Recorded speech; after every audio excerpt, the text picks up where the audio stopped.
Welcome everybody to Boston 911 Truth. We're having a very special meeting tonight with the PAPA team. PAPA stands for Protecting All Protectors Alliance.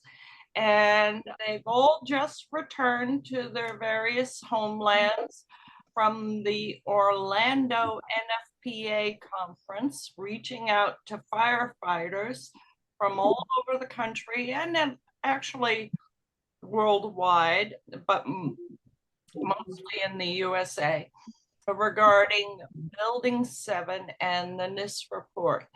So they're here tonight to give us a very important update on how everything went at the NFPA conference in Orlando. There's some history here that you guys might want to be aware of. This set of events started 4 years ago with the awareness that the National Fire Protection Association was meeting in Boston, the home turf of Boston 911 Truth. And the Boston 911 Truth says, we got to do something. We got to be there. We got to be there. I said, well, no, that would take $10,000. The booth alone is $4,000. We'd have to fly people in. We could never do this. So Sue and Al particularly were not dissuaded. In fact, that very soon then bought the booth. It was $4,000 raised among all the supporters of Boston 911 Truth. And we went there. Eric was there. I was there. Raul was there. And Al was there. And that's the background behind me. That's our booth. And it was very successful. And so we went again the next year after raising the additional needed funds. And this third time, we weren't going to be pussyfooting around. So indeed, we were able to raise the funds. And guess what? The NFPA, who had been grumbling, to us and on the sides. Nevertheless, not only did they let us purchase this booth, the third year in a row, they gave us an additional 10-foot by 10-foot booth. So now we got a 20-foot booth. Gene's going to start sharing his screen and show you where and how and what it looked like and some of the photos. But not only that, we found out that this year you could actually purchase a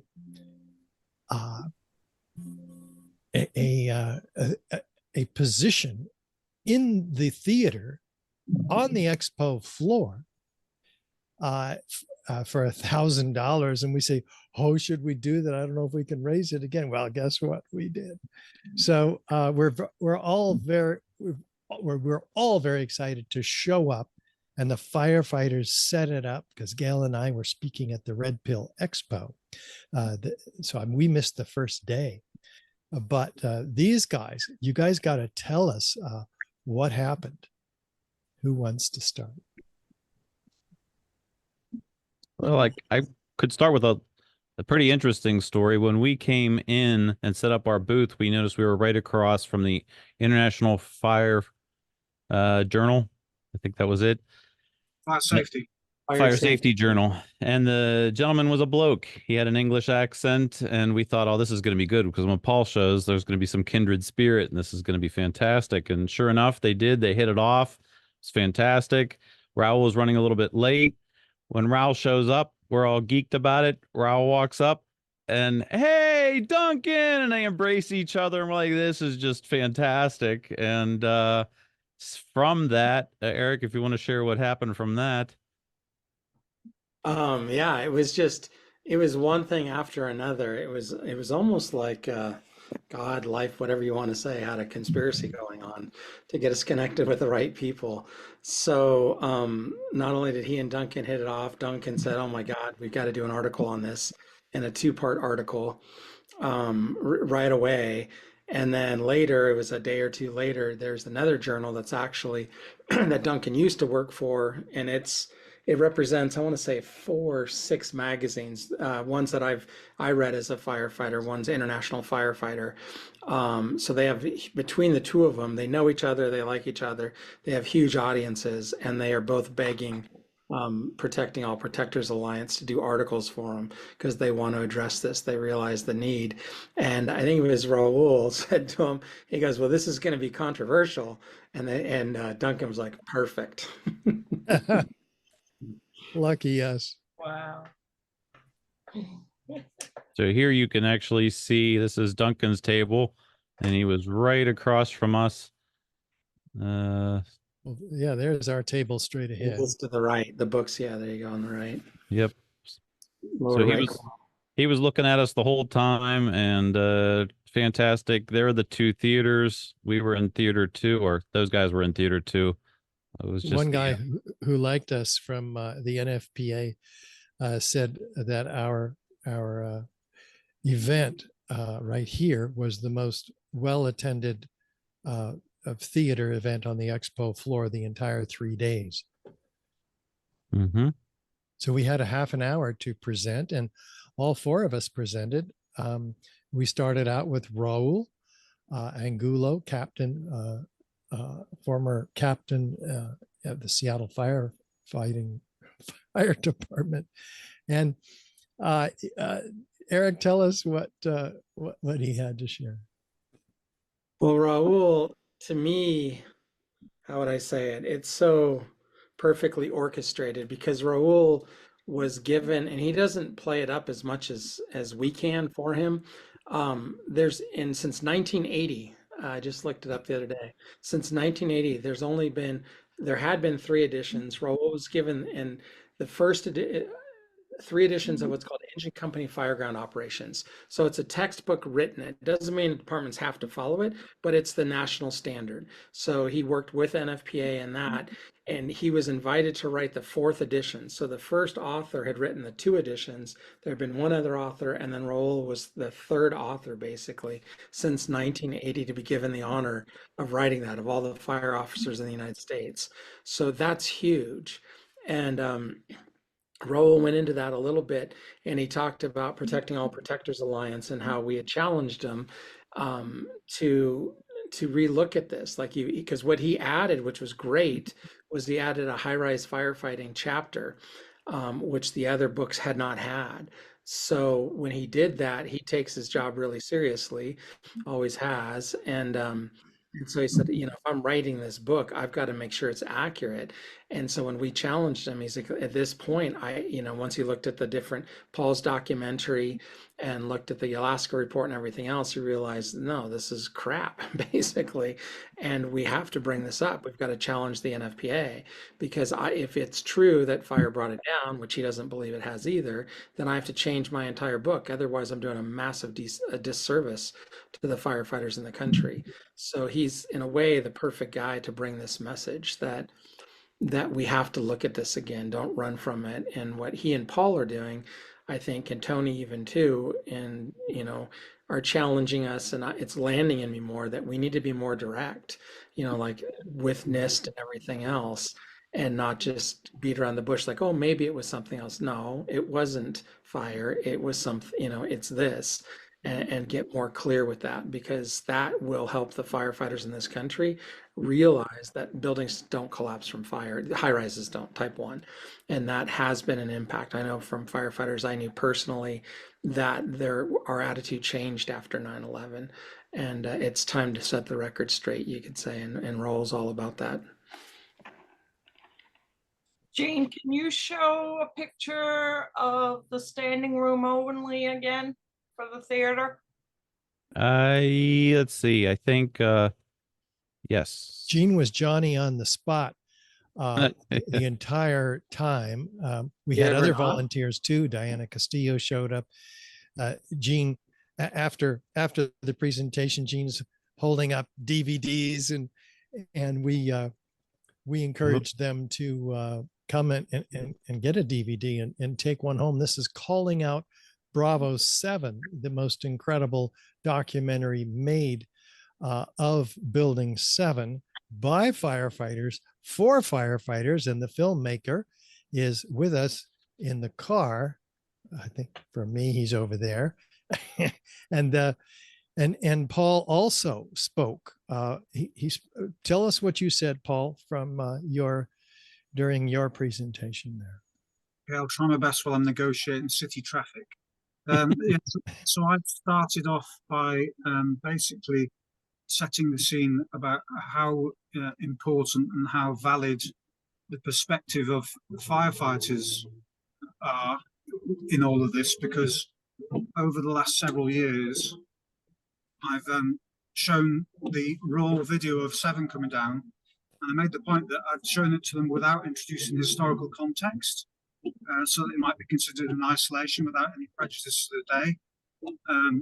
And that over those several years, having shown it to many experienced firefighters of all different ranks, they almost unanimously and consistently agree that it doesn't make sense to say that that was caused by fires.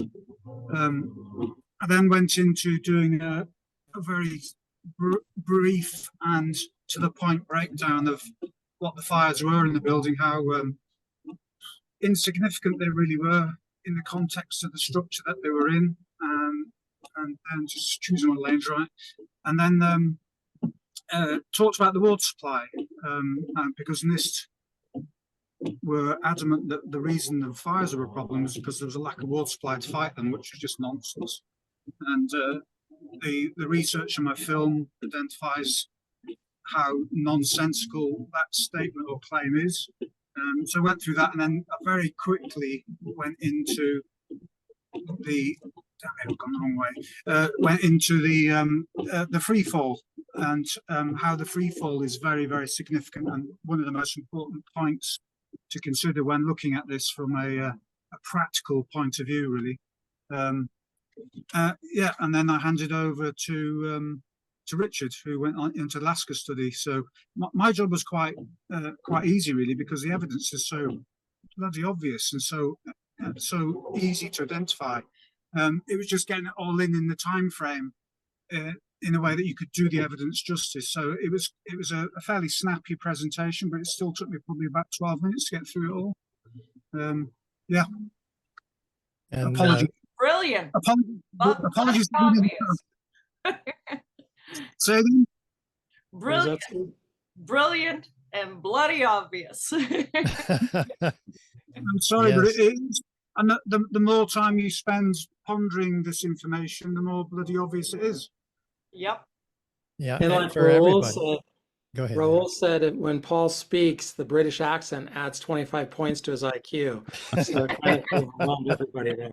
That's so true. And the yeah. other, go ahead, Paul. I was going to say, I wish I had 25 points IQ now, because I've got myself lost in Leeds. It's a small country. You're safe. Yeah. Then we presented the Halsey study, University of Alaska at Fairbanks, who spent 4 years studying the collapse of World Trade Center 7. And guess what? They found a different conclusion than NIST. In fact, they completely pulled the rug out from underneath NIST, claiming or finding that fire did not bring the building down, that the temperatures were not hot enough to cause weakening of the steel or even to move it. And they proved that several key structural elements were eliminated by NIST in their computer model in order to get it to fall down the way they said it would. But here is the Alaska study on the left, which comes down exactly like the video in the center. Why? Because they removed all the columns in the building at once, simultaneously. And so then I turn it over here and introduce one of our key figures in this movement. If you want to go back there, Gene, Yeah. Mr. Eric Lawyer. Tell us about what you shared, Eric, in real time. Here, I think playing it's better than me telling you. I guess I could tell you. What do you guys prefer? I mean, in a nutshell, I just propose that we're at a crossroads, and it's time to choose. And this is a hard thing because we're challenging the official story, and we're asking the NFPA to perform a formal review or and really look at this so that if it really was fire, that we change the fire codes, the strategies and tactics and all that. And if it's not, then we need to look into the investigation process for major fires because it's corrupted. I used the word integrity and something else besides corruption, but it was pretty clear. And then left it with the same team. Really, my intention was to drive home that we're on the same team with the NFPA because they've been around for over 100 and I want to say it's 120 years or something. It's crazy, 1896 or something. They've been around since the 1800s, and they were originally a sprinkler. They were there to ensure sprinkler standards because in Boston, did you guys know this? Boston's where it started. Yes. Yeah, and it was the sprinklers that they had basically five different ways to do sprinklers, and it was just creating too much confusion. So the NFPA was created to create standards on sprinklers initially, and then they realized, hey, we need more standards than sprinklers. And so that's where they were, and their mission's always been about public and firefighter safety. And so it was pretty easy to call them in, I guess you could say, that hey, we're on the same team. We're not here to make you wrong, but we're here to join forces with you, and we need to address this. So that's kind of where we left it. Yeah, I think because we that did. was very Go ahead. powerful because the mainstream tends to try and divide us all, saying that you're in this camp or that camp and blah, blah, blah. And to start right out, that really struck me as extremely powerful. We're all on the same team. And I appreciate that so much, Eric. Mhm. Lastly, Eric had shared the petition, which anybody can sign. Anybody watching this after the fact, if you just go to protectingall.org/petition, and we are up to 384 signatures. Thank you, Gene. How, Mhm. how did you do that? Like you made it go up 100 in a day. Just keep I doing that every was day. I was vigilant across social media for a couple days there. Yes. Wow. Yay. Thanks, Gene. Well, For tell those, us about this petition, Eric. yes. Well, for me, the petition, it's how would I say it? The NFPA is, I can feel them, you could say, because I've talked to several people connected with them. And like, the one lady, I'm not going to name names on this call, but it said, there's some of us that want you here and there's some that don't. And in a way, they're in a very politically challenging position. So the more we can show them their support beyond just a few of us that are concerned, but show that there's significant support, the easier it's going to be for them to do something about this. So I almost feel like our job or duty is to build this support, and show them that hey, this is beyond anything political, and really you want to be on the side of, how would I say it? I don't want to say right, but that's kind of what I'm saying. You want to be on the side of doing the right thing, and NIST does not, and you can. So let's support you in making that decision clear for your organization, because I'm imagining there's probably still a split camp, and how do we help them unify on this? So the petition itself calls upon the NFPA to initiate a formal review of the NIST report. I don't know why it took us 3 years to come up with this, but it was so obvious, and we had to all hack it around together for an hour or two on a call to come up with this simple language. Tell us the dilemma, the quagmire Well, that we're trying it was to longer resolve. than a couple hours. We came up with the idea, but then it was a long process with feedback from everybody, almost everybody on this thing. So this is a great example of teamwork and doing this. What we're bypassing, and I do get it. Like last year in Vegas, I talked to two of the board members from the NFPA, and they were like, why are you doing this? And shared with them why. And they said, well, we have a process for this already. And you just go blah, blah, blah, go here and submit something. But I knew they help me get more clear in that moment. They don't want to believe what we're about. They actually challenge it, and they're really strongly standing with the official story. But what it helped me see was really our mission those first 2 years was awareness. We're not here to play their game where they put us in a box and say just fill out this form. It's like those old things when you're a kid, like here's the complaint form. It's this tiny little piece of paper in a little box, you put it in and file your complaint. Like, no, we're not going to do that and disappear. So it made me more clear, like, hey, we're raising awareness. And then this year I feel like it was just meant to be. It became clear that we needed to do something else because Raul, I remember, kept saying we need to challenge them with a new investigation. And then it came up like, well, an investigation's expensive and who's going to pay for it, because they're not going to volunteer to step up and pay for something like that. And how do you even do it? Because you're going against that.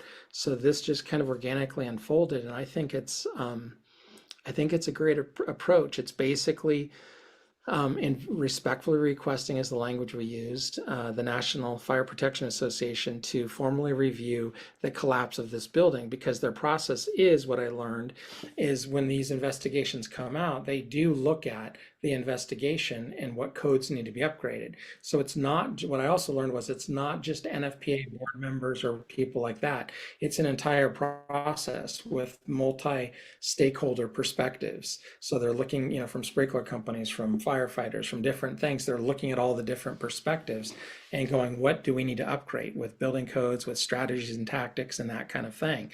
So at some level, they made the choice to ignore, this is my personal opinion, they made the choice to ignore NIST completely because they didn't really change anything. So in a way, to me, what that was saying is, hey, this is crap. And we're not going to change any of our codes, but we're also not going to call it out because we see, and in a way, I'd say they were scared.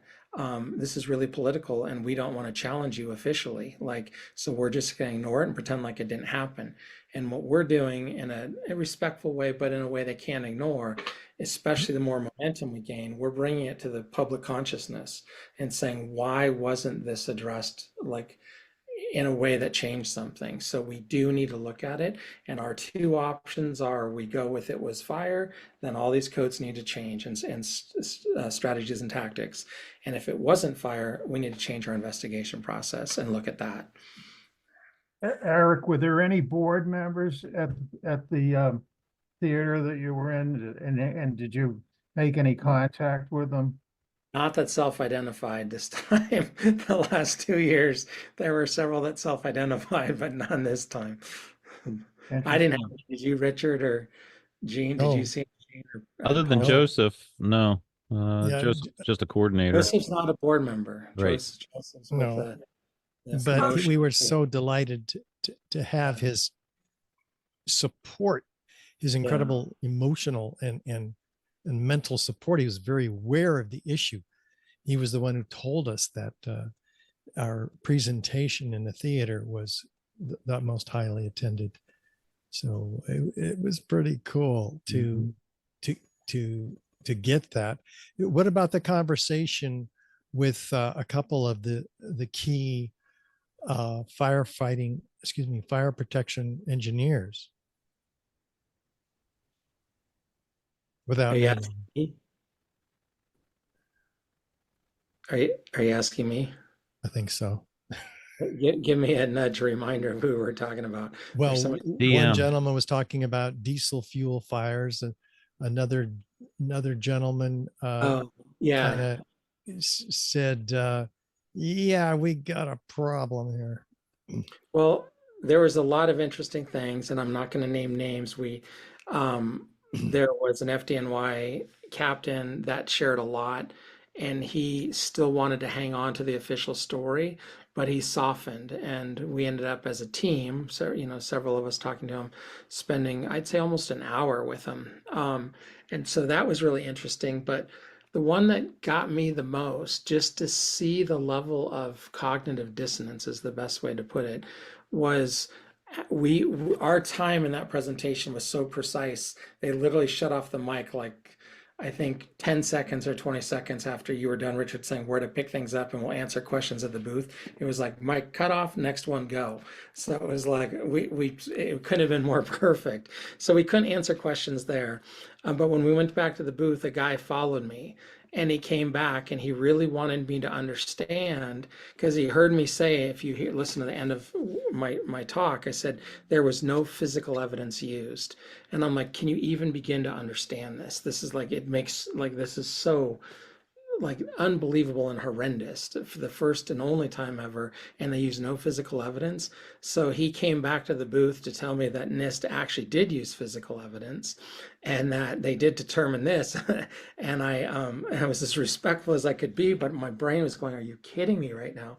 And so I asked him, I said, have you read NIST frequently asked questions? Have you talked to them in any way? Because I have challenged them personally, and the frequently asked questions, they finally admitted they used no physical evidence. So they themselves say no physical evidence was used. So what are you referring to? And he goes, well, they probably didn't want to talk about it publicly. And he might be right. It might be like they did use physical evidence, and there's like no way in hell are we going to present this because we're screwed. But he didn't. He could not let in what just landed in his lap. And so he just kept resisting. And I just kind of left it as, we both did, like, we're just going to respectfully disagree. And he wasn't willing to get emotional, I would say. And he wasn't willing to use, to listen. I don't want to say listen to me, but he was just making up a story as he went to justify his beliefs. So my sense was most people that left there, it was hard for them to deny, and only a few were still in that spell of like, I'm going to make something up to deny this.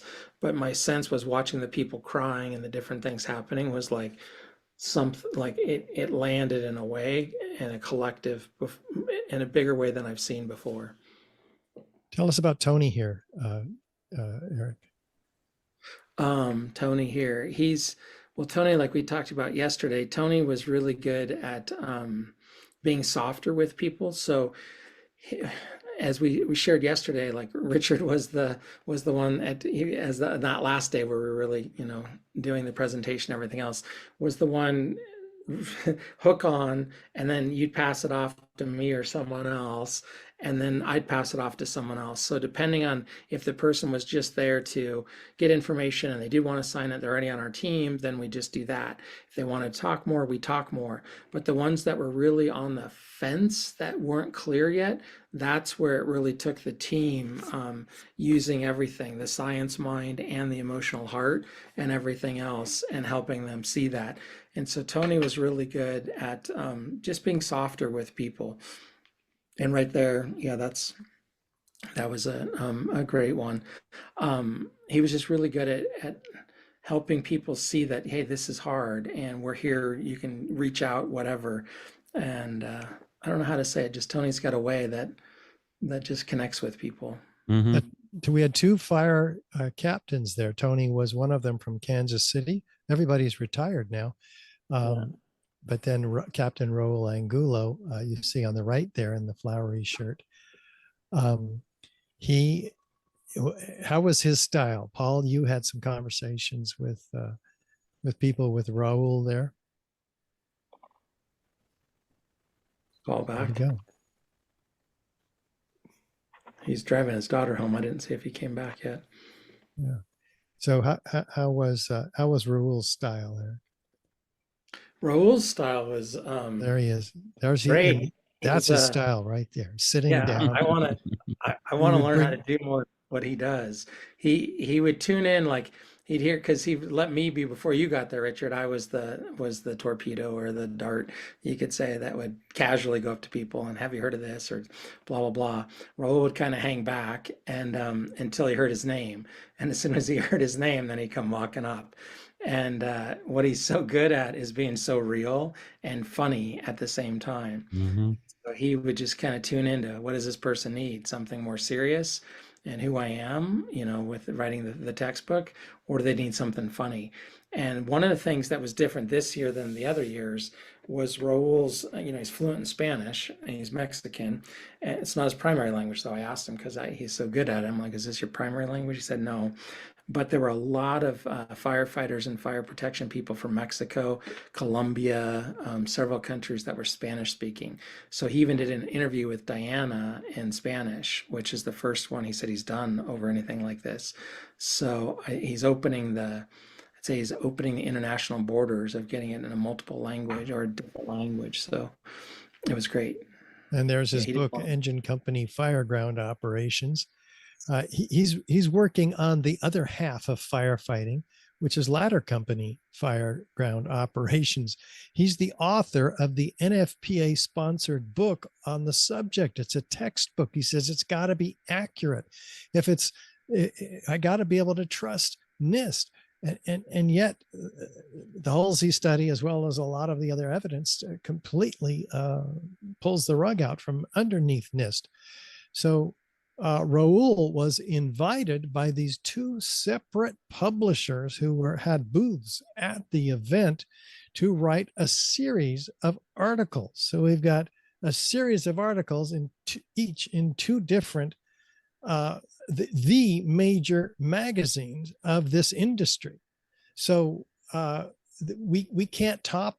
We could top it. I can imagine a few ways, but this is huge. So this is the third was like we hit a home run here on this third year of this event, and Raul's going to be writing those starting next week or two. So it's fantastic. And just for fun, to address the whole Hawaiian shirt and that, when you said, Raul, do you have another shirt? Raul's known, just like Chief Brunacini from Arizona, from Phoenix Fire, for the shirts. And Duncan, across the way on our presentation day, when Raul wore a white shirt, it was a Tommy, I think it's all Tommy Bahama shirts, and he's wearing a white shirt, but it's got designs on it. Duncan came over to him. He's like almost fainting. He's like, oh my God. Like, he'd known Raul for years too, not as long as I have, but he's known him for years. And he goes, that shirt right there. He goes, I have never seen Raul so dressed up in my life. Oh, that's great. Well, there's one person I regret not thinking of to invite for this call, and that's Diane Costello. Yeah. Oh, Yeah. she'll pop on if you send her an email. I'll do that myself. Yes, I don't have her contact information.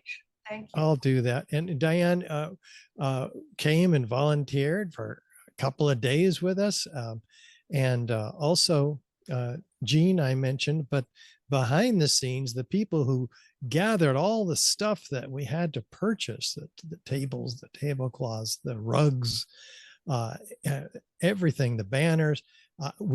If I'd sent it to Justin Harvey, and he brought all this stuff, met the firefighters out there 4 hours early. There's Diana. She's from Miami. And then Chris Cerullo and Susan Clark also brought all kinds of stuff, tables and equipment for us. So we just want to thank all of those wonderful people who helped so much to put this together. It really is a team of 12 people that put all this together. It's an I had a question for Eric. collaboration. Yeah. Go ahead, Al. Eric, I don't know who it was that was asked, there was a comment made that you weren't there, meaning at 9/11. And I remember somebody handled that pretty well. I don't know if you recall that conversation. This year? Yeah, down in Orlando. Huh. No, I didn't hear about it at all. It wasn't you. Okay. Well, I mean, it might have said that, but I didn't, that message didn't come Yeah, to I me. mean, that was the objection, like. Oh, I do. You are reminding me. It wasn't, I didn't hear it. I can't remember if it was Tony or if it was I think it Paul. was that might have Tony. mentioned it. It was Tony. Okay. Yeah. And yeah, I mean, I've never publicly said I was there other than in the weeks following, which I was. But I wasn't there when it happened. So, oh, and I think Tony and Paul had a response to that even. That's what I was trying to remember. Yeah, I don't remember it I though. think it was Paul comes back on. He pretty probably interesting response. Yeah. But anyway, I had a question about where do you see Papa going from here? I mean, this is a big moment in the Papa movement, and what do you think the next step's going to be? I know you, as far as getting published, is huge, but have you had any further thoughts about where? I have. I'd say we're all in an inquiry over that. My personal opinion is this, how would I say it? It's what I've said since the beginning almost. I'm not after trials and justice and all the things that a lot of people are. I'm here to help create awareness and change a new, like, trust humanity that we have a new model, because the model we're in is broken. So the more we go into courtrooms or NFPA or whatever and say, hey, you need to do the right thing, we're empowering the very thing that's corrupted. So I think there's something new that wants to be birthed out of this, and it's going to take enough of us that are seeing the problem and going yes, and can let go of the anger, because I'm not saying let go of it, use the anger as fuel. But I had a mentor ask me this one time, and he said, what's more important to you, justice, punitive justice, basically, somebody being punished, or humanity learning how to be self-responsible, work together, and be guided from something bigger than themselves and a government? Because you can't have both. So choose which one's more important. And I'm like, well, if you put it that way, it's the latter one. So I think we have an incredible opportunity as Papa to model what that could look like. And it's not an organization that comes in and saves the day, and we go after NIST or whoever and do that. Not saying that's not what's going to happen, but that's not the, to me, that's not the primary motivation. It's doing what we've been doing here. People that care about humanity, care about the corruption, like, hey, this is not okay. And so then, well, how does it look if we do it differently? Because everything that we've seen does get corrupted when it becomes so powerful. So how do we do it different? And that's where I want to see energy going. And that's relationships and connections I've been building for the last more than 10 years now, are people who have been experimenting with ways to do that. And it looks different than what we're used to. So I don't know where Papa's going to go. I hope it goes to a place where we as a team embody self-responsibility, body dynamic, what I call dynamic sourcing, dynamic leadership, which means it's the way we used to operate on my crew in the fire service, and special forces does this too. Like, special forces is a great one to use as an example. They have the military structure when they're not on operations, but when they go into an operation, what they're using is what they call it dynamic leadership. I call it dynamic sourcing. What I mean by that is, when you're responding to something that's really intense from life, it's not one person that always has the best answer and gives a top-down answer. That's the old way. That's the way, we did it in World War II and all these other things. But in reality, when you're in those situations, I had a friend say it this way the best. If you don't know who the source point is, the one that's got the best information for us right now, if you think it's you and no one else is looking to you, it's probably not you. But if you don't think it's you and everyone else is pointing to you, it's probably you. So the more we can learn to go, hey, there's a better way, there's a different way, and it's not from authority, it's not from tyranny, would be a better way to say it, and it's not from I'm in control, so I'm making the decisions. I want to see, and I'll finish with this. I want to see Papa being open, which we're doing. I can feel it, to something new, and at the same time, we're coming together because we have a shared purpose, a shared care. So that thing I said about same team, same mission. Now let's get this job done. And what I want to change in people's minds and realities, the biggest problem I see, and this has been conversations with many mentors, is we have the United States government, we have major institutions, they get locked into being the decision maker and all that. If we can help people see, if we can have a language and a collaboration, understanding and training, we only come together when life wants us, we deliver the job, and then we're done. So if you look at most fires, I said I was going to finish, but I will finish with this now. What I really appreciated about the fire service after I left it, I couldn't see it while I was in it. I did not see it until I left, and I started doing 9/11 Truth and working with nonprofit groups, you could say. And I just saw the massive headbutting, the massive confusion, and there was no coordination. And it was like, this is insane. So what I realized was I always thought the fire department was good at putting out fires, at preventing and putting out fires. It's not. What it's really, really good at, and the world can learn from, is it's probably the master in creating new organizations on the fly and addressing the situation that's in front of them and then dissolving it. And what I mean by that is unless people are in the fire service, they don't get this. We, for every single fire we go to, anything more than 1 unit response, we create an entirely new organization. So we're literally declaring the name of it. So we'll call like Folsom Command or whatever the street it's on. So we declare the organization. We put out a request to the other units responding what we need, and we can bring together a 200 person, like in Seattle Fire and some other bigger cities, we can bring together 200 people or more from the Red Cross, the police, the fire department, everything else, who've never worked together. They don't have to have worked together before. We can bring them together, address the situation, work with it, and then once it's done, we dissolve it, and the leadership for that organization is gone. It's no longer exists.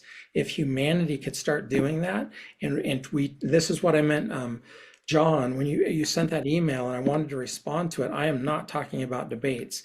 I'm talking about we create what we had in the fire service that I couldn't see till later was we have a language. We have a way to collaborate together. We know we can bring together coordination system, communication system, and requests. So basically it's not orders. We're requesting this, we're requesting this, we're requesting this. And when we do that, it's beautiful to watch. And then that whole thing just dissolves. And we literally have language for that and say, basically, we send all the units home and say, if the chief at that time realizes it's over, he dissolves the organization. So that organization is completely dissolved. What that prevents is all the shadows that major organizations have.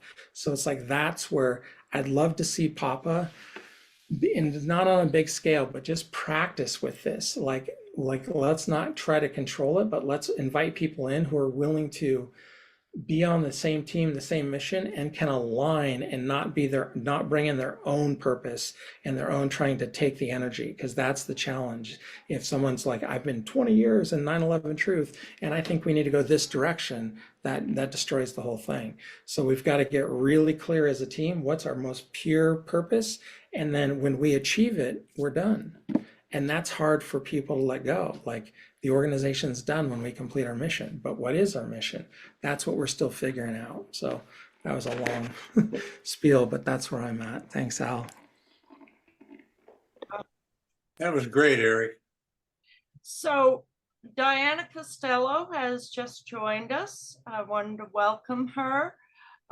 Thank you for joining us. And I know you were deeply involved in helping this project come to fruition, and they're on the floor and did a lot of videos. Yeah, I had a good time being with such smart people, and I was very impressed with, the big exhibition they had, and that so many firefighters. Somebody told me that 50% of the firefighters suspect something about 9/11. So I made a bunch of videos, and I think that's a good way to get the word out. Like a lot of people are aware about Building 7 now. Well, thank you for all your help. I understand you were pretty good working the floor too. Mm-hmm. Well, yeah, I'm used to that. Yeah. So glad you joined the effort. Thank you. Yeah, it was really fun. Grateful. I'll do it anytime. Yeah, and just to toot her horn, she just stepped in like she'd been there forever and was willing to do whatever it took. So thank you so much, Diana. Mm-hmm. So Eric, I one thing we didn't talk about yesterday, that I heard you got a little word on where the next NFPA convention was going to be. They announced it, Las Vegas, Mandalay Bay, 2025. So it's back in Vegas. I think Eric's ideas about organizational structure are excellent. Yeah, very. Really insightful. I kind of want to see an animated video of exactly what he's envisioning. I don't know if that's possible, but I kind of pictured one in my mind as he was speaking of what this new collaborative effort could look like. I've actually done a presentation several years ago once I saw what the fire service was doing. So I do have one I can do. I'd love to update it, but yeah, I already have it, and it has helped a lot of people. Wow. Yeah, I'd love to see that. That sounds fantastic. Yeah. Sometimes I tend to say, oh, this is tree huggy, new worldish, new agey stuff talk, and can't really wrap my head around that. It's utopia, that's not reality. But the way you talk about it, it's visual. You can dream it and see it, and I appreciate that so much. Mm-hmm. One other thing that should be said is at the very end, Richard and Eric had said, hand out some of these DVDs, and they gave me a stack of 50 DVDs. And right after the end of the presentation, I stood up and I walked to the back, and they went out like hotcakes. I gave away all but 2 of the DVDs. Everybody was very receptive. There's Diana handing out flyers as well, and they took them all. Yeah, it doesn't look like you were being pushy at all. They just were coming to you, right? No, just put my hand out and they took them. That's amazing. That is. Do we have a count on how many people actually signed up? I didn't hear that in the beginning. I'm sorry. Anybody? I think it was 158. It's less. It's a little bit more than half of the last 2 years, but this year it was way slower. The first 2 days, and the third day that was busier, but we didn't have the numbers that we did the previous. But as I said yesterday on the call, is I feel like the quality of the impact we had was bigger this year, but we had less numbers. And those were scanned. Yeah. Yeah. So they'll be getting the information. Yeah, as soon as we get that presentation video, I think, and I don't know, maybe we should talk about that if we send something before we have it, but it'd be good to be able to send everybody that presentation. Yeah, when could we expect that, Richard, you're muted or something. Oh, I see what the problem was. Nobody was listening to me in there. You You guys. We hired a videographer and to record the presentation, and he's working on it right now. We've given him what he needs, and he's going to produce it. We're going to email it to all 158 people, and then that came this year, but also to the 500 people that we have on our list, and reminding them that we hope we saw them also here at the NFPA conference this year. And if not, definitely watch this presentation, because we had 30 minutes to put out our message to everybody. And then we're going to try to get that message out even beyond this 600 plus group of people in the fire protection industry. All of them are just that, which is just pretty exciting. But we can also get mailing lists of people that have come to this convention, because there's 5,000 of them, right? We only signed up 158 this year. But we can email them then the half-hour presentation and some of our other important information, and ask them to sign this petition. So we're going to build on what we've done, and get our numbers really going. I think this 20-foot wide booth was so successful that we really need to try hard next year to duplicate it. It was a complete winner because those firefighters like Raul, who everybody there, well, many people there knew of him. He was the author of the book.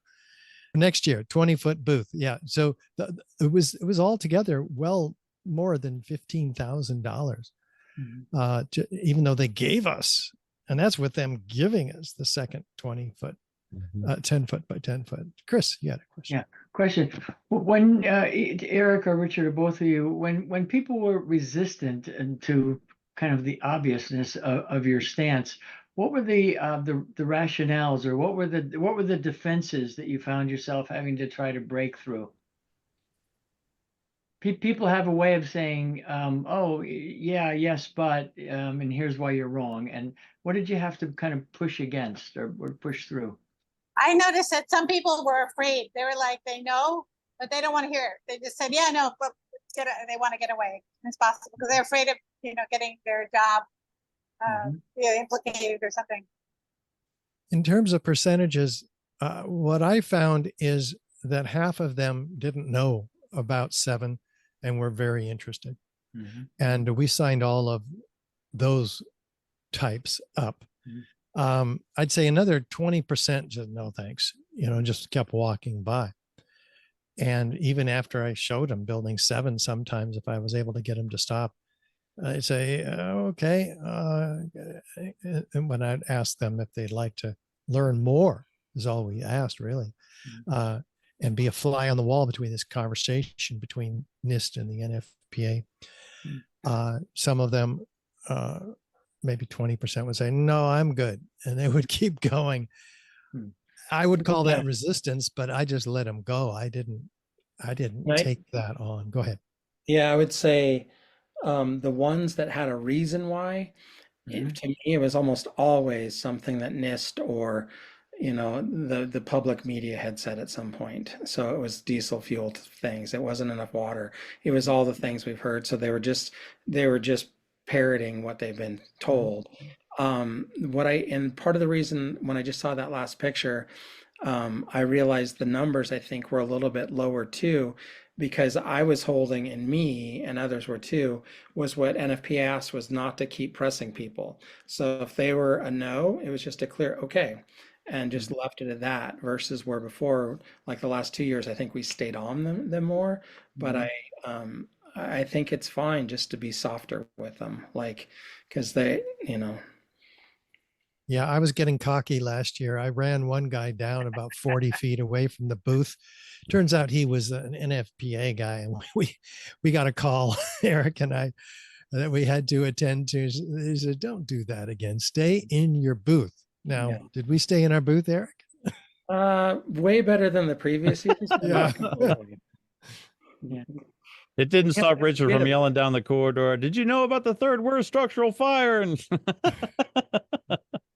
Yep. It had a big booth too. So it actually, with the amount of people we had working it actually was a positive in one way, because it made people think they didn't there were several times where it was Raul, myself, it was just all of us, the team, but we'd sit on opposite sides of the table. So it looked like people are engaged because our team was so big. It's we got 8 or 9 people on the team there doing the same thing. And sometimes they were just, go ahead. Did you have a scripted comeback of any kind? In other words, prior to the convention, did you go over, the most likely scenarios that you were going to hear and then how to counter them? I'm just curious. Not really. I think we did a pretty good job of addressing it in the moment. And there, like Paul and I have talked about this, was being able to tell, does someone just not know, or are they in an emotional cognitive dissonance thing where they don't need to be told the answer, they need to be heard. And so that, I think that was more powerful than just having standard comebacks. And it was fantastic to watch when one of these 4 firefighters saw somebody was, starting to get involved, the other one would start making a walkover, and then there were three, and then all four of them were working on the person, and it was fantastic. And those conversations ended up lasting 15, 20, 30 minutes sometimes. Especially this one you're looking at right here. Yeah.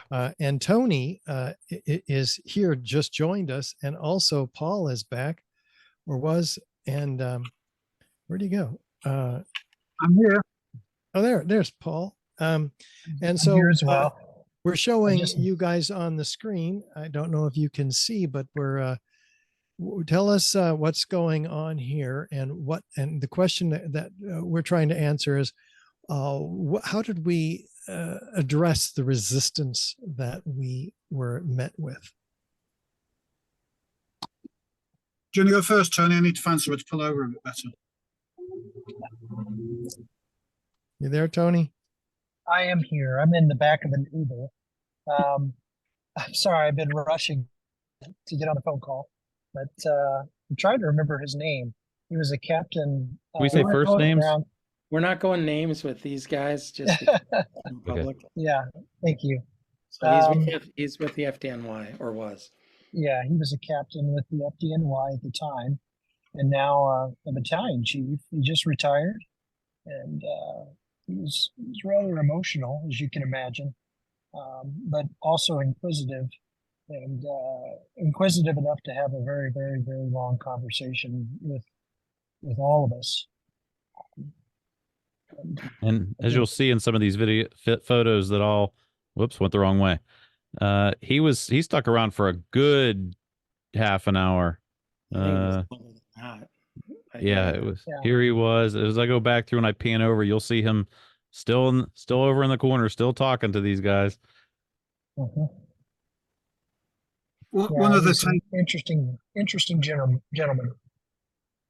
One of the take homes for me regarding speaking to some of the people who were actually at 9/11 was that they talk about their impressions of what was going on based upon what they could see when they were in the location, and from what other people were telling them. Being firefighters, we know from being at incidents that actually being at an incident doesn't tell you an awful lot about the incident as a whole.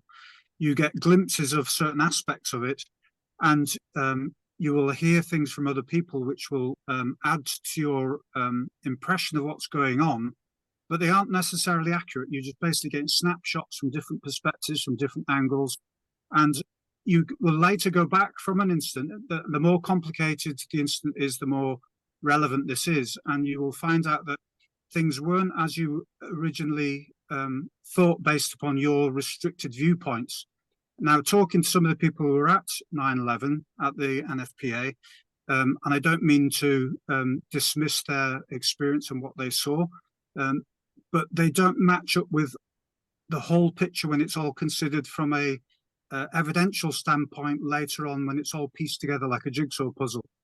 So like this individual that we were talking to here, he obviously, like anybody that would have been there, was traumatized by the event, found it very difficult to talk about, and he had ideas and his own observations that didn't match up with what we're told when all the pieces of the jigsaw puzzle put together. Like his impressions of the fire in Building 7, for example, were that it was a lot worse than it actually was. Yet when you go and examine NIST's account of the fires in 7, and they're going to basically, to fit their narrative and to fit their hypothesis of fire-induced collapse, they're going to make the fires out to be a lot worse than they actually were, and they do try to do that. Yet even their accounts are of no more than normal office fires. They were very modest fires, and in the context of this structure that they were in, they were nothing of anything that couldn't be tackled by firefighters. And even if they hadn't been tackled by firefighters, there were nothing that the building couldn't handle due to its highly specified engineering and structure. So my take home from speaking to people that were there is that even though you were there, it doesn't mean that you have the best and most accurate account of what actually went on. And that might be controversial, and I might get some flack for saying that, but that's the reality, and I don't mind saying it as I see it. And yeah, so sometimes you can be at an incident and you can come away from an incident and read about it in reports and breakdowns later on, and you'll get a completely different perspective. And you go, do you know what? It didn't appear like that when I was there, but okay, I bow down to the better, more circumspect or more detailed analysis that you might be privy to later on.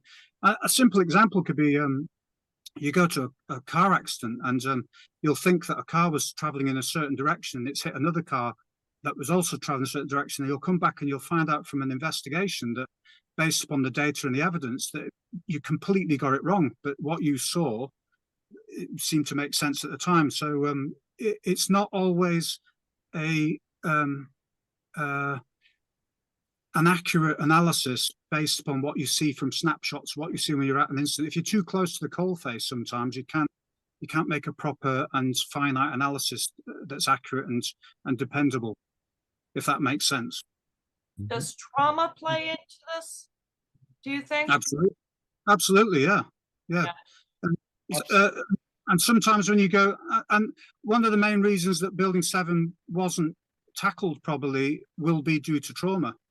From my analysis, if I was to put it into a nutshell, the reason that 7 wasn't tackled has nothing to do with practicalities. It's to do with politics, to do with people in suits and ties getting in the way of firefighters from doing their job. And Richard's interviewed Captain Patterson, who has put some very interesting flesh on the bone regarding why there wasn't firefighting. Well, there was firefighting in 7, but it was curtailed early on because of alleged engineers saying that the building was going to collapse, and somehow they managed to predict this expansion of a number of beams pushing a girder off an inaccurately measured girder seat 5 hours afterwards, which was completely unprecedented. It's all complete nonsense.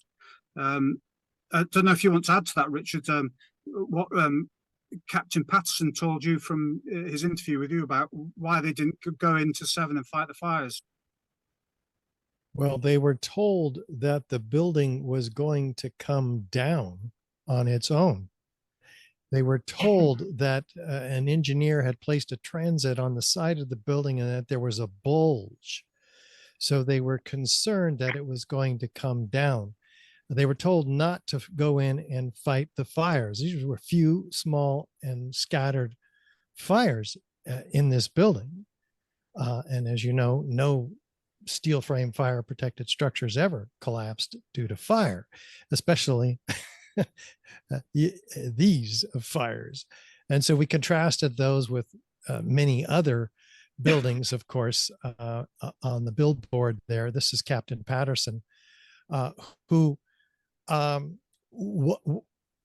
heard, he was walking away from building the North Tower with the chief Fox, who he had known of and met there, and they were together. They couldn't find anybody to help them because they had just most of them died in the collapse of the South Tower before they got there, and then in the North Tower after they got there.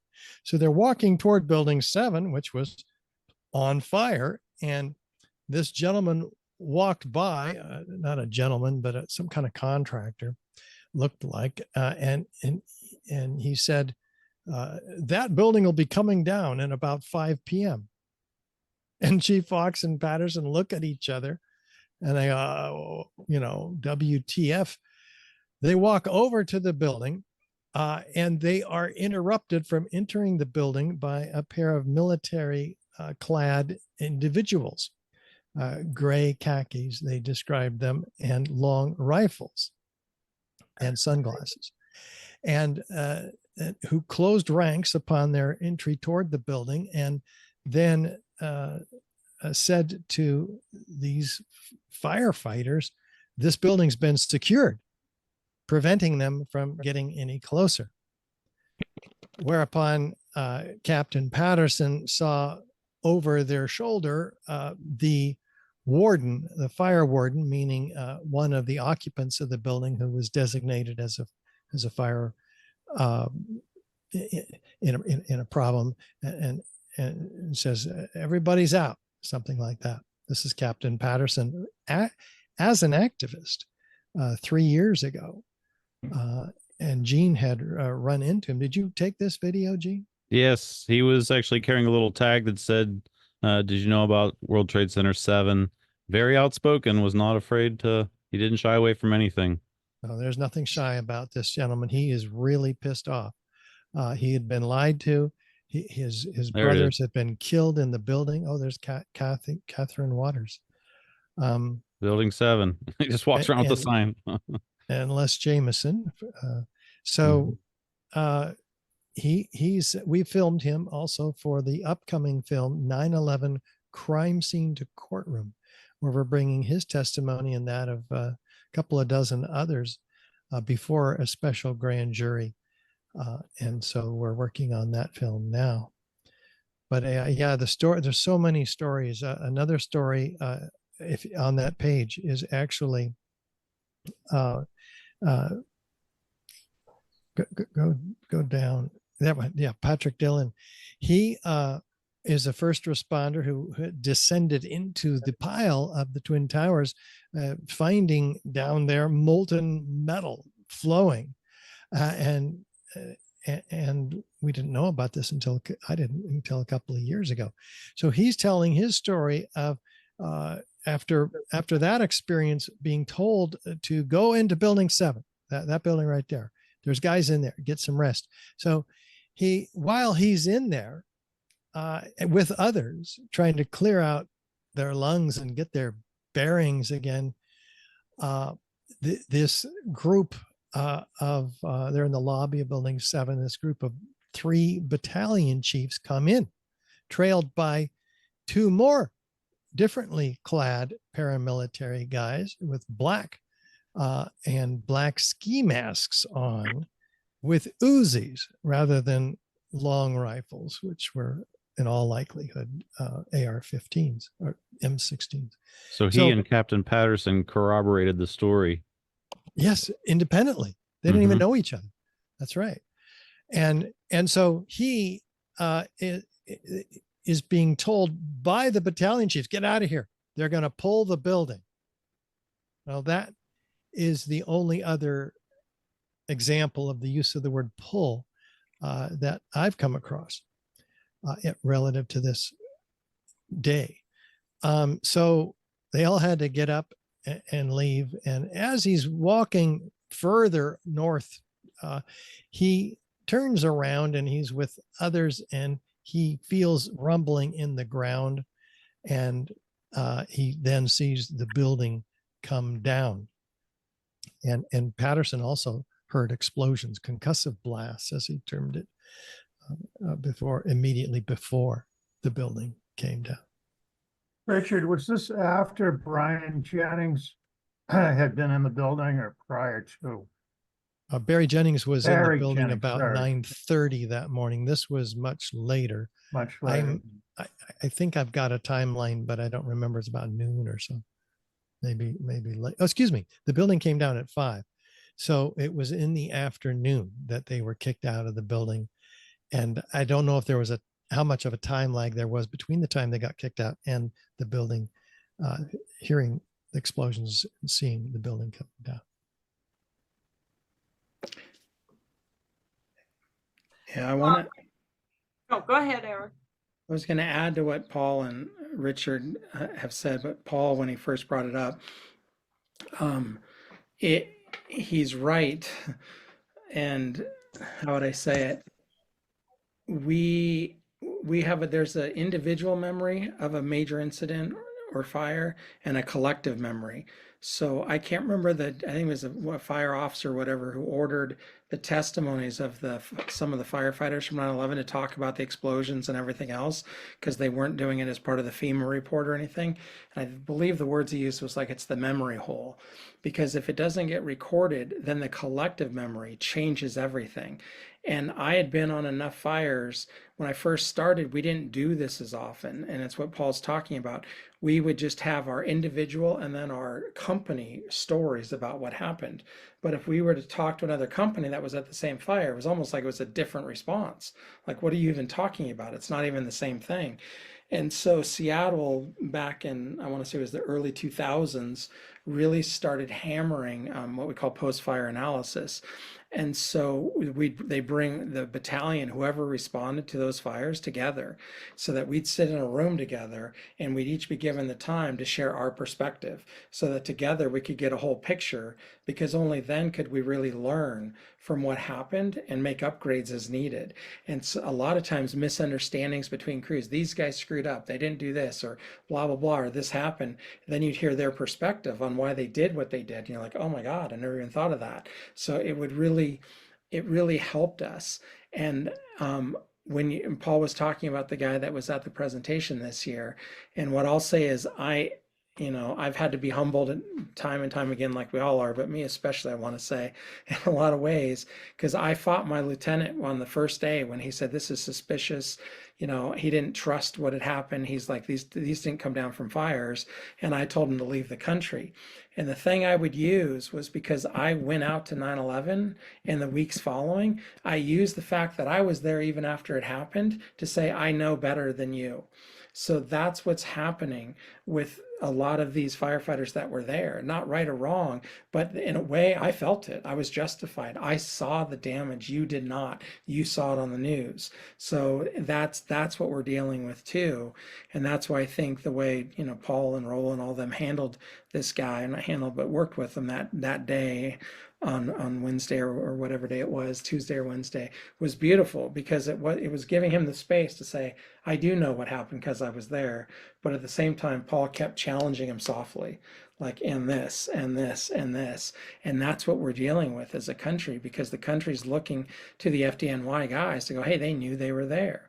But in a way, we need to challenge them softly and go, yes, and have you considered this kind of thing? So anyways, I just wanted to double stamp what Paul said about that. That's if I could tail in on that as well, hats off. We got to pay respects to Dr. Graham McQueen, because he was the one that read through all of the oral testimonies and found 118 firefighters saying that they witnessed explosions. And even then, if I could just read a little bit here, some of these quotations, the above quotations come from a collection of 12,000 pages of 9/11 oral histories that, although recorded by the Fire Department in New York, FDNY, at the end of 2001, they were publicly released only until August 12, 2005. Prior to that date, very few Americans knew the content of these accounts, or even the fact that they existed. Why not? Part of the reason is the city of New York would not release them until it was forced to do so. Early in 2002, the New York Times requested copies under the Freedom of Information Act, but Bloomberg's administration refused. So the Times, joined by several families of victims, filed suit. And after a long process, the court released the records. And that's when Graham McQueen went through them and compiled them. And it's fantastic, because now we have this as the collective consciousness. And now it's 186 that he's found since this early work in 2005 that he did. So yeah, absolutely incredible. And many of them, dozens of them at least, heard explosions well before, seconds, many seconds before the towers came down. That's an incredible, important aspect. But of course, we don't and didn't talk about the Twin Towers because everybody knows how the Twin Towers came down, right? Jet fuel and planes. But so this unique case study of Building 7 catches people off guard. Even though they may be emotional, many of them didn't even know about the third tower that collapsed. And so it's so easy with the three TVs we had. We simply point to the TV and say, did you know about the 7-second collapse of the Solomon Brothers building? And that's one way to say it. We say it many different ways. Did you know about the third worst structural failure? Many of them did not. And those who did, they'd say, Yeah, but they couldn't stop looking at it, right? Because it's mesmerizing. Everybody loves a controlled demolition. You can't turn your head away. It was like, that's what made it so easy. And once I captured their attention, I would say, well, this is a problem for Eric over here, a firefighter, and Paul and Raul and Tony, whoever I could see closest, because they're told by the NFPA guidelines to go into these buildings to fight this fire. Well, now, if NIST is correct in their assessment 7 years later, that this building came down by fire, normal office fires, then they have confusion in their midst. And then if he asked any question, I would then invite them to talk to Eric and or Tony or Raul or Paul. So it was a beautiful setup because Building 7 is the key. People can't get away from it. Can't take themselves away from it. Yeah. Just want to let everybody know again about the petition. If anybody hasn't signed it since we started this, 2 more people signed up. So you just go to protectingall.org/petition and it'll take you right to the petition. And show us the website first. Yep. Let's go back to Protecting All. Yeah. Because how many signatures now, Gene? We are up to 386. Yeah. So here's the website that we put together for the Boston event 3 years ago. Eric primarily led this effort. And we've got our efforts back in Boston 3 years ago, and Las Vegas last year. And we'll get another page up on our activities at Orlando, as well as the presentation when we get it here from our videographer. And who knows, maybe in 6 months or so, we'll start campaigning with a fundraising effort to go back to Las Vegas. I don't know why we're going back to Las Vegas, but that's where we're going, I guess. Thank you guys that I was able to be part of that. It was truly humbling, and I just want to say it. Thank you. Yeah, thank you for coming. Louder, Sue. Go back to the Papa page. Back to the Papa page. And then John has his hand up also. Yeah. So just so you know, you can go to protectingall.org, and right next to home at the top menu is the petition. There's where you can sign. John was one of our key supporters that made this whole thing happen. Thank you again, John, getting us to Orlando. Go ahead. Well, thank you, Richard, for the many updates while you were there, and the photos. I noted that you described the event, and particularly the presentation, as incredible and historic. But I know you and your over-the-top expressions, so that's kind of par for the course for you to be super excited.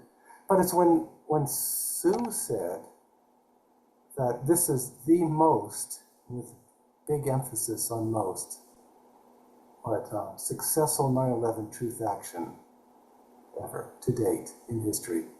Like, that is a statement of real gravity, I thought. So I wouldn't mind, Sue or Alfred, or anyone, if you who are real veterans and been around in this for a long, long time, how you size it up from your perspective, and what leads you to think of it in this way as a real breakthrough, a chip in the brick wall of denial. Well, no one's at the helm here, and it's been an incredible collaborative effort. I do want to correct Richard on one statement. It was Boston, the NFPA Boston, the first one. The seed for that idea didn't come from Al and me. It came from Gene. No, thank you. Well, real quick story on that. I got an email at work. I forwarded on to Richard and Sandra and Chris Joya, and I didn't think about Boston. Sorry. But then Sandra said, well, why did you send this to Alan Sue? And they sent it to Alan Sue, and Alan Sue sent it back to Richard, and it grew legs, and here we are. Yeah. So So fantastic. a collaborative effort. I think we all deserve credit. Yeah, all of us, absolutely all of us. It was the collision of the good forces of the universe.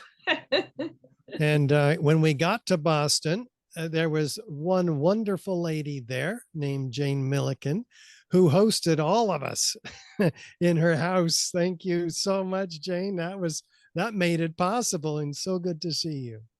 She's such a good hostess, really. Yeah, That she's was one incredible. of the most wonderful offerings that I can speak to. That I was so happy to do that, and would do it again if the opportunity comes up.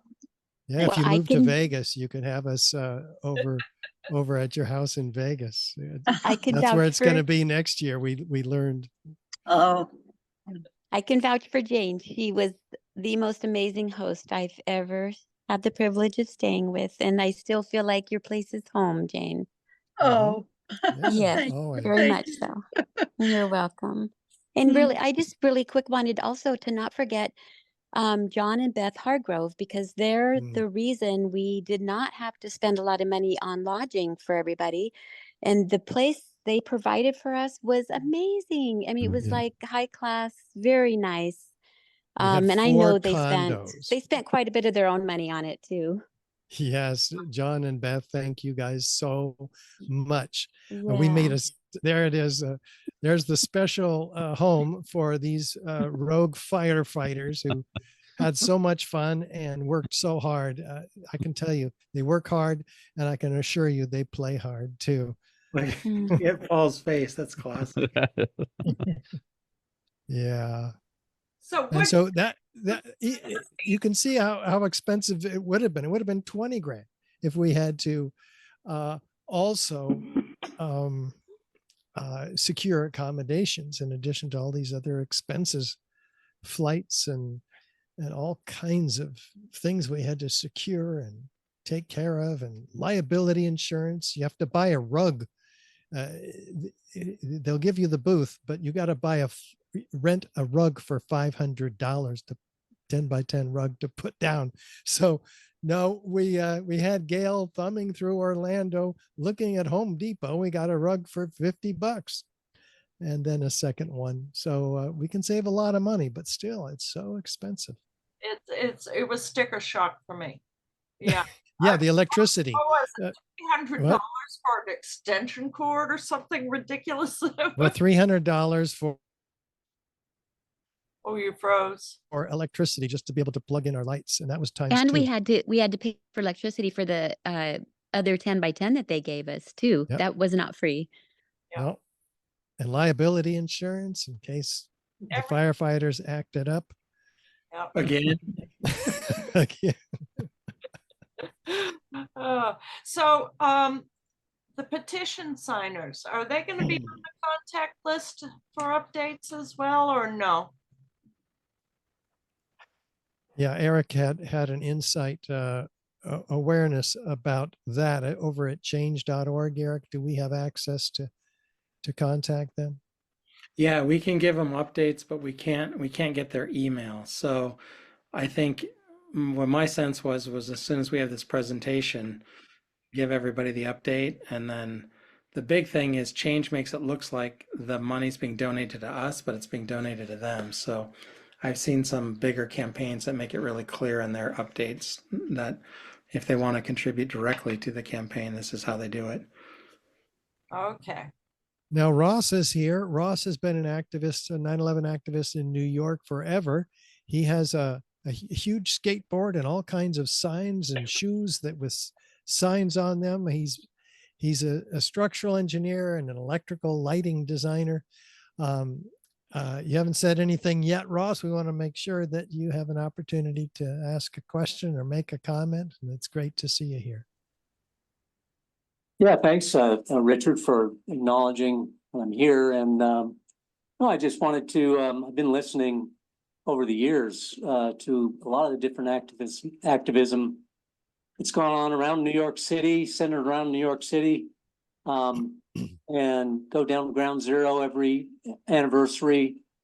I've been through all the fire departments there in New York City, getting quite some interesting looks from them. Distributed flyers to them when we had the Lawyers Committee event up there in the north of Manhattan, telling them, you know, that the firefighters were invited. So all the firehouses in and around Lower Manhattan and Midtown Manhattan got flyers from me, and I'm of course, if a firefighter, especially a New York City firefighter, were to want to come out of the closet and actually try to set the record straight like Patterson did. I was there the day Patterson was there. It was such a shock to see him at Ground Zero speaking the way he was speaking. A shock in the sense that it was so too good to be true that I thought, well, maybe he's some kind of a mole or some kind of infiltrator, but obviously he's the real thing. Richard got to meet him, and so there are people there. There are some resources. Pull the strings. You know, if we can pull the strings and, you know, one of those loose thread that might just set the thread loose, because I do feel it's a very tight knit group of brotherhood there in New York City. And when I look in those doors and I'm on that skateboard and it's got all the memorabilia over all the years about 9/11 and the Twin Tower models on it, which they all recognize. You've got various generations now too. You've got a lot of these guys are retired or not even in the fire stations any longer. But of course the history has been passed down. So there's kind of this tight brotherhood that traditionally you want to keep your your cards close to your chest, and it's only for certain people to know. Hopefully they'll, with time, I think it's becoming more and more attractive for them to realize, well, you know, it's not convenient for me to be on my knees any longer. You know, they forced all those firefighters, all of humanity, when the main part of the towers started to fall, when the demolition of the towers 1 and 2, you know, long after the planes hit, when those towers shockingly came down the way they did, everybody in the world that was watching was brought to their knees. And I can't imagine any other kind of event, whether it's COVID or anything, that in the moment is going to send you down saying, oh my gosh, what is the world that we're living in, and how could this happen? And however it happened, I'm going to respect who's ever going to lead me out of this nightmare. And of course, the government that's their job. And we think it's their job to make us comfortable and to lead us out of to protect us and to lead us into the future. And, you know, in America, especially, religion is secondary. It's our government. You know, tonight you've got this big debate going on, ridiculously publicized, and it's going to be the biggest event that's happened in the last decade or whatever on television. And that just shows you how bad things are. And of course, 9/11 truth and the Kennedy assassination and the other things you can point to, you know, that's the disease, and you know, we're suffering from that disease and those acts. And so I think the only way back is to be able to heal from those things, and the only way you're going to heal from it is to get them to acknowledge who did it. And just living in a world of lies is not going to be acceptable any longer. So firefighters are guys that the people will trust if they come out and say, you know, yeah, we kept the truth from you as well, just like the government did.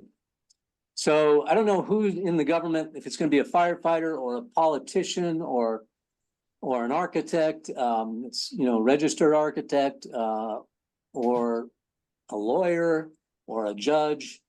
I'm not, or if it's going to be a group of them, or if it's one individual. Somehow the thread is going to get pulled at some point that's going to acknowledge 9/11 is at the root of all of these problems. And if we're able to survive, it's going to be because we acknowledge that. So I think you guys are pulling on that thread.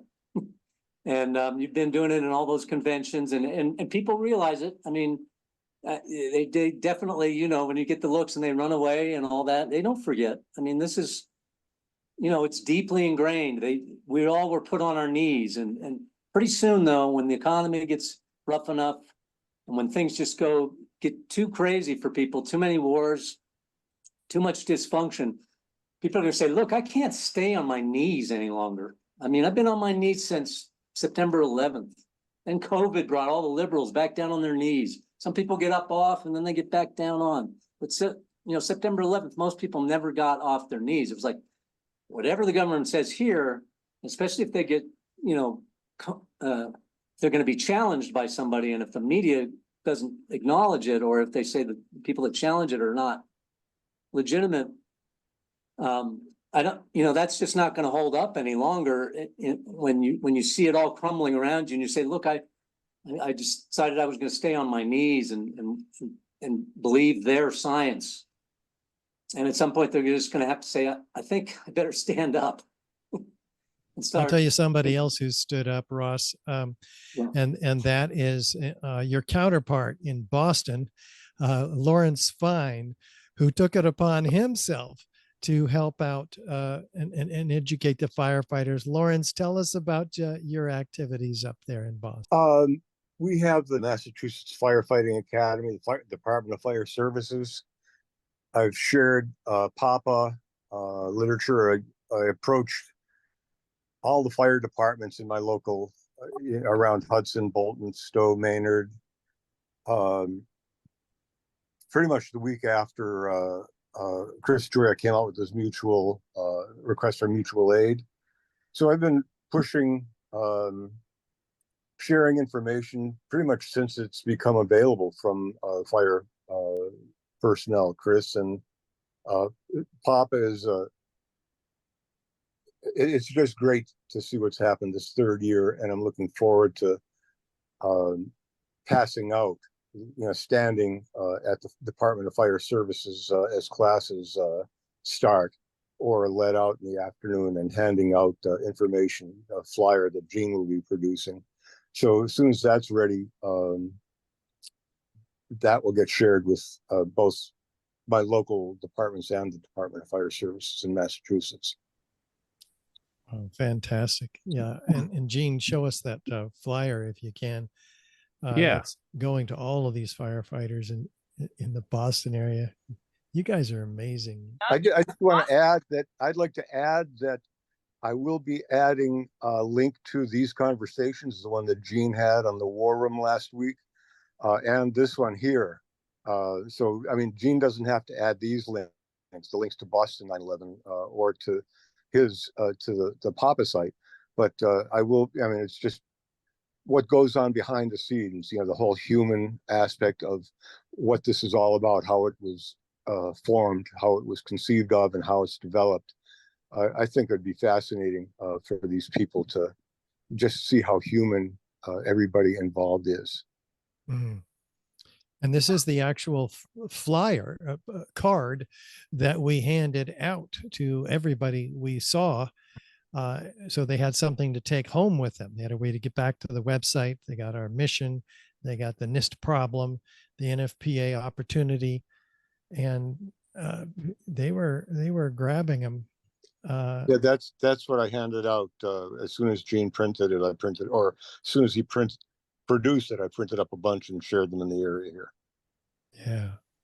So we have another activist who's been doing a lot of outreach to Canadians. Miles Flagg.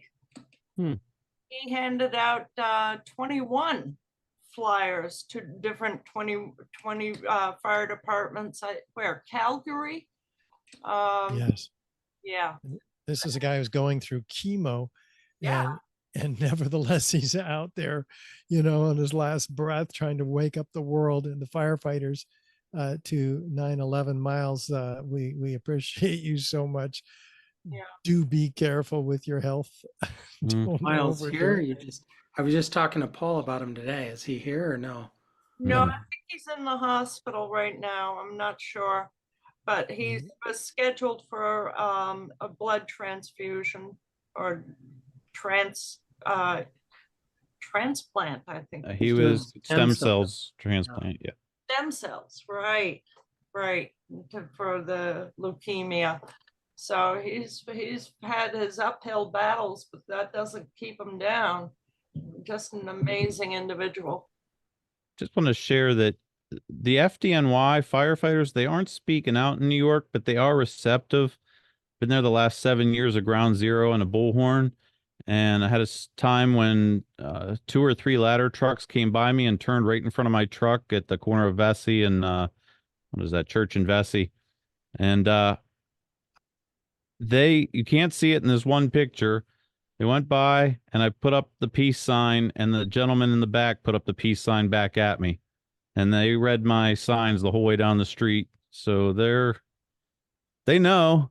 They just can't speak out because they're afraid of losing pensions and their livelihood and even possibly their lives. So, and look at that T-shirt, the smoking gun of Building 7.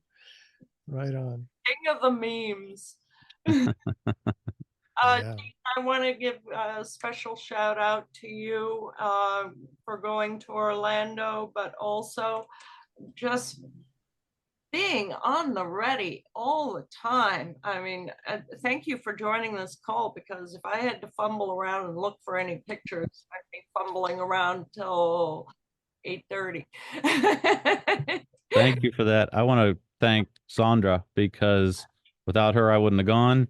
She said they have one extra spot. Who should go? And I said, Max, Trina. She goes, no, you. I'm like, what? Me? I didn't even think about going without her. And she goes, no, you should go. And texted Richard, and he said, yeah. So yeah, thank you guys. It really is they make you feel like it's a brotherhood. You just feel like one of the guys, and yeah, it was really neat. So and Sandra has been coordinating our meetings for 3 years now, keeping Papa together, because the firefighters are busy really doing their thing. I'm busy doing my thing. Sandra is the mama that has corralled us all together through all of this. And excellent presentations. They were really good. Yes. Thank you. Definitely. Thank you. Thanks, Thank you, guys. Bye-bye. One thing I would say, just to plant a seed, is for the first time, I think we're close to being able to go into firehouses and high-rise buildings and plant the seeds, asking them to sign the petition. So it's like, I don't know what that campaign is going to look like, but inviting them in and helping them invite someone else in, so we get something, viral going, but just planting that seed, and I don't know what it's going to look like. Love it. We're on it here. Yeah, Papa calls are still going to be going on. So we're still in the planning stage for our next steps. I'd like to say a quick thank you to all the Boston group for your support over the years, and for making it possible for us to go to Orlando this year, and our other supporters like John, etc. Thank you very much, because without you guys, it wouldn't happen. It never would have started. So yes, thank you. Oh, and definitely a thank you to Sue, the accountant, for all of this, because that's a nightmare, and there's no way. Never a dull moment. Let's put it that way. All right. Thanks, everybody. Take care.